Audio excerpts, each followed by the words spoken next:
Betty White in Life with Elizabeth, featuring Del Moore.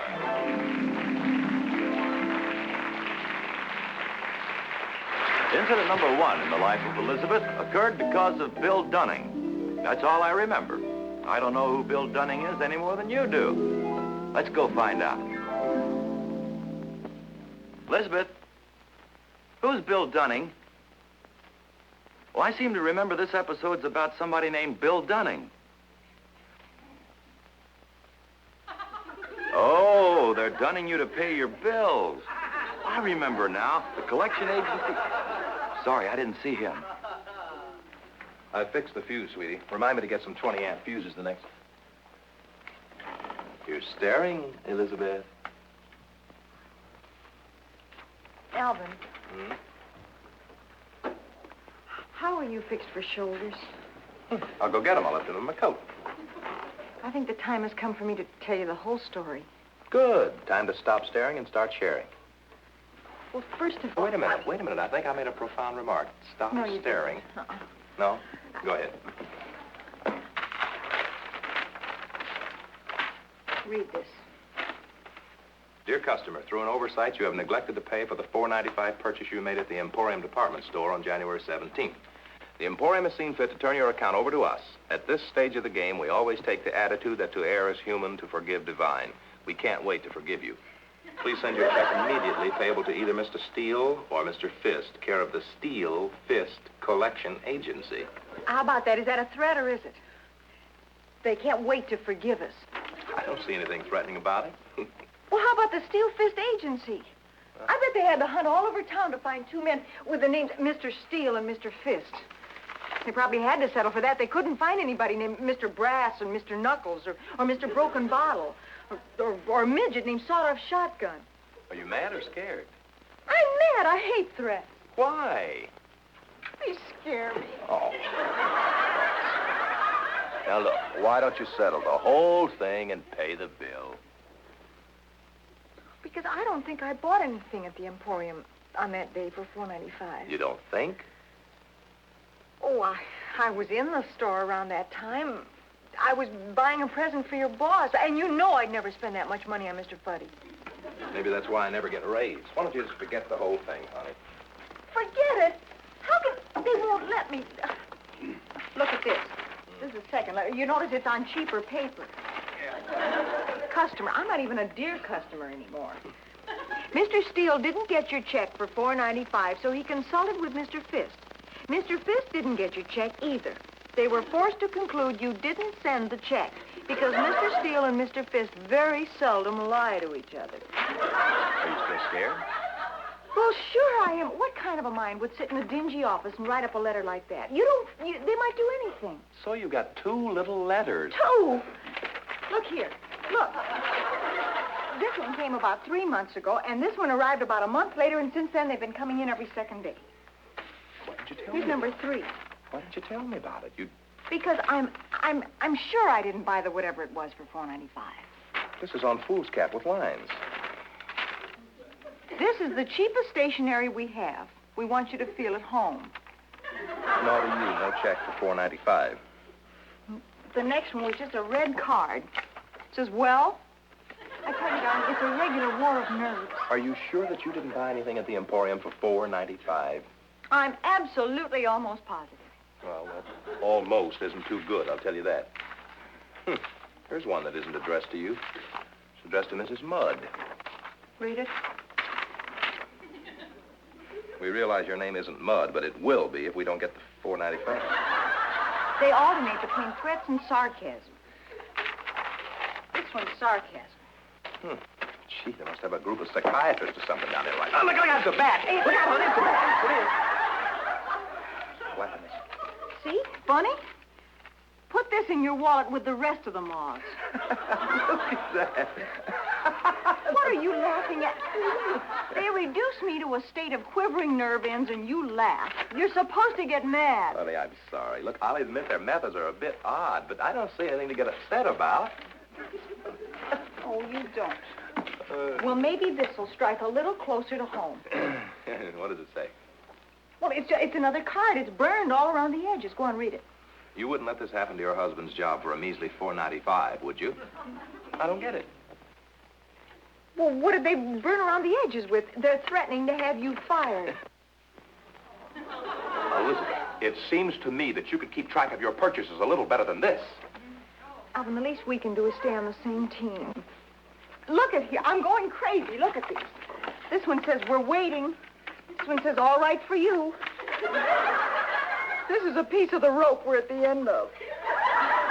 Those nosy busybodies will be calling Mr. Fuddy just because you can't remember a little purchase of $4.95.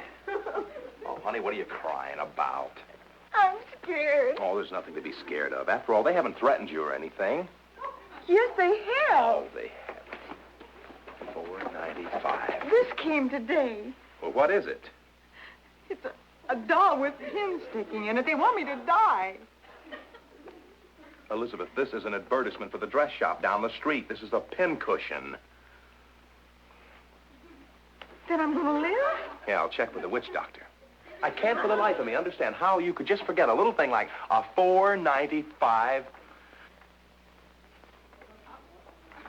I shall leave you at this point, Elizabeth. Alvin. Me? That's the guilty look, Alvin. Do you have something to confess to your Elizabeth? Well, I did buy some golf balls at the Emporium. And with the tax, they might just possibly have come to $4.95. They were on sale. It would just... You may leave me at this point. Thank you, Miss. There's nothing for you to be ashamed of, is there, Elizabeth? You better go cheer him up. Aren't you ashamed? Thank you very much, ladies and gentlemen. In just a moment, we'll bring you incident number 2 in Life with Elizabeth. Incident number 2 in the life of Elizabeth occurred because of the monster. As I recall it, the monster came stalking into their home one evening right after dinner. It's hard to get rid of a monster, especially one with green eyes.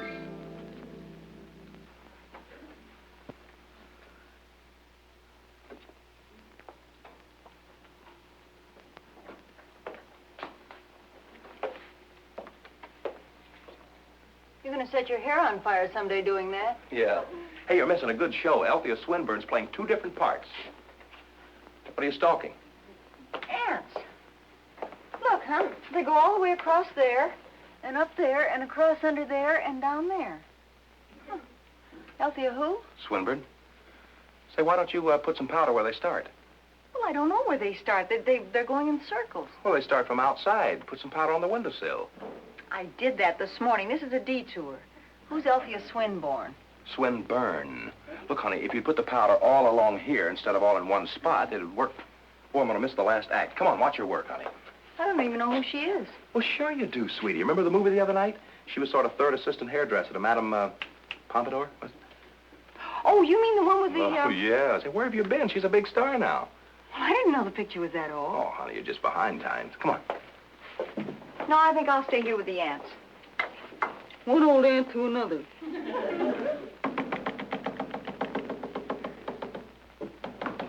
How do you like it? I come in here and I spend 2 minutes yakking with you, and I miss the whole last half of the act. I was under the impression we were discussing a matrimonial problem. What matrimonial problem? I thought we were talking about the eradication of insects, but I find we were just yakking about ants. You mad at me? No, of course not. Let's yak about our happy marriage. Atta girl. I thought for a minute or two you were mad at me. Hey, honey, where are the matches? Tell me more about Healthy Swinburne. Althea, E-L-T-H-I-A. Honey, I can never find a match in this house. Alvin, Hmm? do you love me? Well, sure. Say, whatever happened to that old cigarette lighter I had? Alvin, I just asked you if you loved me. Honey, of course I love you. Look, now, I had an old cigarette lighter around here. That kiss made me feel a little bit like unhealthy Elizabeth. Oh, I get it. Here. How's that? Well, you can do better, but I'll accept that. Okay. Guess where your matches are. Matches? Inside watch pocket. How about that? You ought to hang this up, honey. Althea Swinburne would never... What's it? Oh, that's a movie magazine. Picture of her in there someplace. Someplace? It was turned right to the page. Oh, there she is. She's healthy, all right. Funny part of it is she can act. You should have seen her on television just now. She played two parts, two sisters. One was the grand lady of the manor, and the other one was real slinky. You can talk plainer than that. Well, let's go relax. Oh, don't lose the magazine, honey.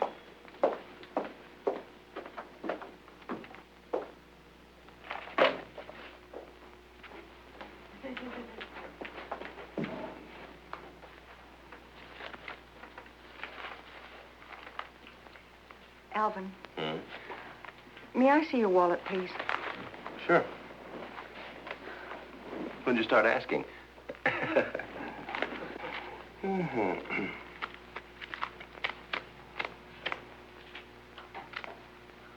What happened to that picture of me? Oh, yeah, I meant to tell you about that. You remember when I got that last traffic ticket? For going too slowly on the freeway? I remember. Well, when the cop asked to see my driver's license, I accidentally tore your picture in half getting out the license. Alvin, that was 6 months ago. Yeah, I know. Well, I just keep forgetting to ask you for another one. You know how it is. Well, there's such a thing as pasting a picture together. Yeah, I guess I should have, but, you know, I just didn't think about it. Alvin. When would you like the divorce? What did you say? Let's face it, you married the wrong type of girl. I sure did. I married one with rocks in her head. What kind of talk is this?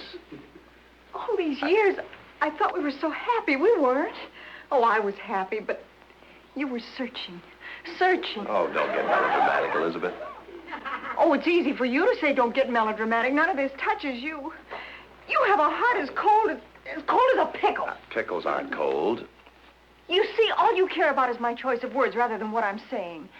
Well, go to her with your pickled heart. Go to who? To whom? To whom? Go to whom? Always gone for the same type, Alvin. Every girl you ever went with was a tall, statuesque blonde, except me. Like whom? Who? Who? Like Gloria Applegate in college. Oh, honey, now you know. Francine Smith in high school. And Purine West in junior high. And Gwyneth Johnson in 24th Street Elementary. Gwyneth Johnson was a 9-year-old skinny little brunette. She grew into a tall, statuesque blonde, and you knew she would at the time. Shall we start talking sensible, darling? Darling. You say it so easily. Darling, sweetheart, honey. Just like a parrot. Your darling would have more snap to it if you were saying it to Althea Swinburne. Swinburne? You pronounce it your way, I'll pronounce it mine. Is she what started all this? Let's put it another way, Alvin. She finished all this. Oh, Elizabeth, come back here. Elizabeth! Listen, don't tear that magazine. Give it back. Very well, Alvin. Oh, don't look so stricken, my dear. I think I've known this for quite some time. My dear. You'll take care of the ants after I'm gone. Now, you sit down and listen to me, Elizabeth. Sit down. You see, Alvin, some men just prefer a certain type of woman. But they marry the opposite type just to spite their subconscious. I married you because I loved you. You notice you used the past tense? You loved me. As in, you used to love me. Used to. Yes, and you're also used to me. I didn't say that. Don't yell, Alvin. No. I think what you ought to do is find a girl like Althea and forget me. After all, the magazine says she isn't married yet. The two of you could get married and live quietly somewhere where you can be happy. That's more like it. Now we can talk. Alvin, why did you marry me? I'm short and dumpy. You're not. You're beautiful. Present tense. Didn't we take each other for better or for worse? Oh, there's a compliment. I'm sorry. I'm so much worse than you took me for. No, honey, I married you because I love you. You married me because you were afraid of Mama. Oh, for goodness sake. Mama.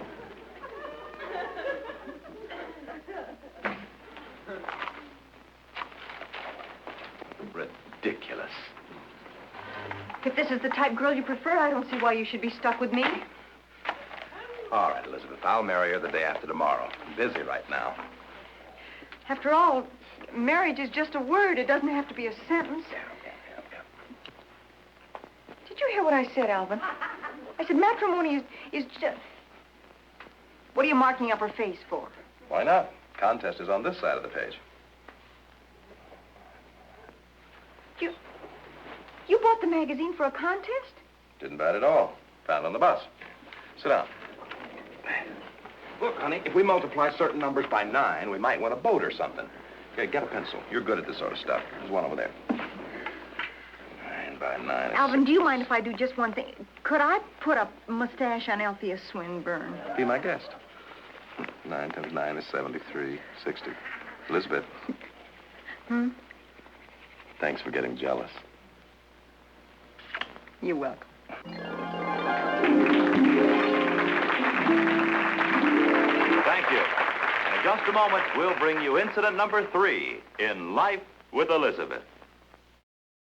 Incident number 3 in the life of Elizabeth occurred because, in Elizabeth and Alvin's case, the good neighbor policy not only extends next door, but clear across the street to the home of Peggy and Jack Boniface. Answer it. I made the sandwiches. You're eating them, too. Hey, honey. Hello? Hi, don't turn it back up. Hi, Jack. How are you? Jack Boniface. What can we do for you, Jack? Yeah, Elizabeth, now, this might sound kind of silly, but Peg's Uncle Hubert is with an agency. Yeah, and Peg and I have been writing a bunch of jingles for the agency for Uncle Hubert, for the television. You know, for fun, for free. Unless, of course, maybe they're good enough to be paid for them. Well, we wondered if you'd be good enough to listen to the jingles before Uncle Hubert listened to the jingles. Peg's Uncle Hubert is lost in the jungle. Oh, don't ask him, can we do anything? Jack, is there anything we can do? Well, we wondered if you'd see if we're on the right track. He wants us to help track him. Oh, my gosh. Listen, Don't help. look, Jack, you bring the maps over. Alvin's good at this sort of thing. Now, don't worry. We're out in the den, and you just come right on in. The back door's open. Right. Bye-bye. Okay, honey, bring all the stuff. Are you sure, dear, they don't mind listening to No, jingles? of course not. Incidentally, Elizabeth said something about bringing over some maps for some reason or other. Maybe they're going on a trip or something. Anyway, there's one in the car. Good. Dear. Did they say what jungle the old boy was lost in? No, and you know, with all the good intentions in the world, I can't see what kind of help we're going to... Alvin, put your shoes on. Jack could spend more time watching Uncle Hubert and less time washing the car. How about yours? Oh. Well, it's Peggy's Uncle Hubert, and you know how nervous and high-strung she is. Oh, gosh, So if they act a little strange, now don't think... Here they are. Now listen, just remember the one thing we have to do is stay calm. Like nothing happened. Here we are, kids. We're out here. Come on in. Hi. Hi, How are you? Alvin. Alvin? Jack. How are you? Come on over. Fine, thank you. Hope you don't mind our bringing our problems to you. Listen, what are friends for? Here's the map, Alvin. Still the one we have. Well, that'll give us a starting point anyway. Well, how long's it been since you've seen him? Who? Peggy's uncle. Oh, a couple of weeks. Peggy wants to sing to him over the phone. Can you imagine that? He's cracking up. Where was Uncle Hubert last seen, Peggy? What's zeros? Oh, Show him the one about the lion and the tiger. what's he so happy about? I think they're both cracking up. Nerves. Got it? Good. Here we go. Now remember, this is visual. The angry lion says... And the peevish tiger says... But the very best is the fit you get when you wear Fitzsimmons shoes.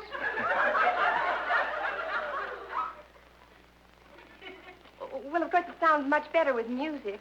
Now, be frank with us. You think Uncle Hubert will like it? Well, not where he is. Look, I you don't... can sing him the song after we find him. Now, the estuary You two just relax. appears to start right here, honey. Yeah, see, Look now, here. there's an X here. I bet that's where he started from. Follow this line. They seem to be more interested in their trip than our jingle. Honey, I think they're off their trolleys. He went inland here. Yeah. And through the estuary and up the Sepulveda River to the Wilshire River. And Wilshire River? this is a map of Southern California. Yeah. Well, I wondered how Santa Monica got in Brazil. Let's get out of here. Brazil. Thanks for listening to the Yeah. jingle. The jingle? Wait a minute. You didn't say jingle. It's been you nice. said jungle. Wait. Well, I mean, on the phone, you said that Peggy's Uncle Hubert was lost in a jungle. That's why the map. No. I said Peggy's Uncle Hubert was with an ad agency, and he needed some jingles for television commercials. Oh. Sounds so much like Uncle Hubert was lost in the jungle. Isn't that... Come on back and sit down, for heaven's sake. Isn't that silly? Well, listen, as long as we're all going in the same direction, why don't you show us some more of your commercials? I like the one about what's-his-name shoes. Fitzsimmons. Fitzsimmons. Hey, is there a Fitzsimmons Shoe Company? No. Oh, please. Well, don't you worry. If anybody named Fitzsimmons ever does make shoes, you're ready for him. You show them one about the drugstores, honey. Uncle Hubert has 2 or 3 drugstores that need jingles. Now, this one isn't quite finished, but I think you can get the idea. It is. Yes. Now, remember, this is visual. D is for drugs. DR is for doctor. DRU is for doctor plus you. You got a little mixed up there. DRUG is for drug again. Remove the D and you've got rug, which we also sell. Remove the R and you've got UG, which is what some of our medicines taste like, but they're good for you. Which leaves G, which is a vitamin, which we also sell. That's as far as we got. How about drugs spelled backwards? Girdles, which we have? Elizabeth. Now, look, the thing that you didn't do, you left out the name of the store, and to me, that's very important. Well, there's not much you can do with 5th Street Pharmaceutical Supply House, Alvin. You follow me? Yeah. Well, are there any other sponsors that need jingles? Oh, yeah. Here's the other list. Sometimes the slogans help. Muskrat Rambler Limited, 500 miles to the gallon of gas. Yeah, that's one of those little foreign cars. Yeah, but 500 miles to the gallon, wow. Well, sure, they're so small they can't hold people. Oh,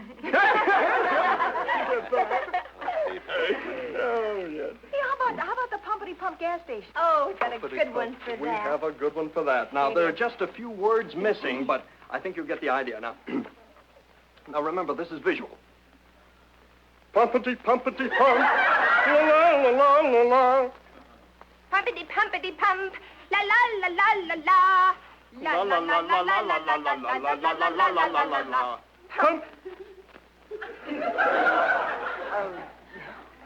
Well, look, kids, I hate to be cruel, but you sold me more la-la-las than you did pumpity pumps. All we have to do is fill in a few words. Gee, I wish that Fitzsimmons outfit sold shoes. I think the kids have a hit there, honey, really do. Well, now, wait a minute, sweetie. We'll find something here. Just a second. What about this original clothes cleaner?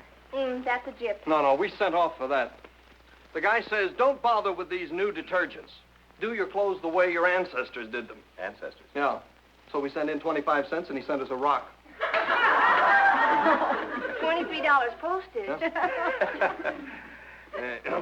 How about the Fitzpatrick's restaurants?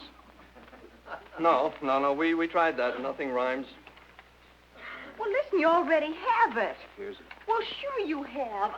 Where's the one about the lions and tigers? With a... You mean? Right here. Sure, here. Look, just change these 2 words. Yeah, now try it. The angry lion says, And the peevish tiger says, but the very best fit is the fit you get when you eat. Fitzpatrick Foods. What's next? We have got the Whirl on the String Dancing School. The Ladies Reupholstering Incorporated. That's a corset company. Wait a minute. I think I'm getting something. Wait, listen. How about this? Honey, it's delicate. It's delicate. The delicatessen for you. Jim Dandy Haberdashery, Fitzgerald's Bootery, That's Wait a it. minute, you weren't listening, honey. It's delicate. Foodery. It's Foodery's a shoe delicate. company. Get out of the way, honey. No, Look, now, it's get a the hold of Roth. it. Look, You know how those Roth Get that work. thing into the It's square. delicate. Here. It's real nice. Now, here, we just changed Fitzsimmons to Delicate. Fitzgerald. That is it.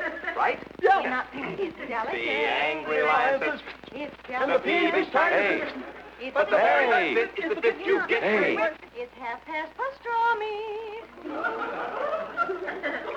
Say goodbye to the people. Goodbye, Goodbye, everyone. Now, look, I think that'll do it for this I week. didn't have a stand. Goodbye. Thank you very much, ladies and gentlemen. In just a moment, Betty White will return to say goodbye.